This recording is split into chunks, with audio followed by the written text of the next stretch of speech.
Omonmisiz? Xullas, pilla qurti bekorga bu tut daraxtini tanlamagan ekan. Azizlar, aynan mana shu tut daraxtining bargi, ya'ni yaproqlarida sutdan ko'ra 25% ga kalsiy ko'p. Ismaloq o'simligidan ko'ra 4-5 barobarga temir moddasi ko'p. Ya'niki buni salat qilib yesa, qoni kam insonlarga juda ham foydali.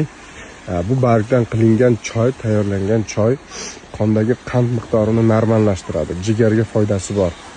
Harorati ko'tarilgan insonlar bundan qilingan damlamani ichsin, haroratini tez tushiradi yoki o'sha ayronga tayyorlab ichsa, azizlar, mana buni hech ham bir zarari yo'q, aksincha foyda.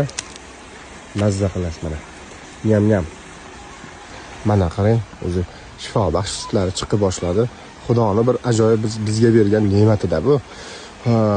Bronxit, quruq yo'tal, tomoqdagi xastaliklar, ayniqsa yurak qon tomir kasalliklariga juda ham foydali ekan bu tut bargi.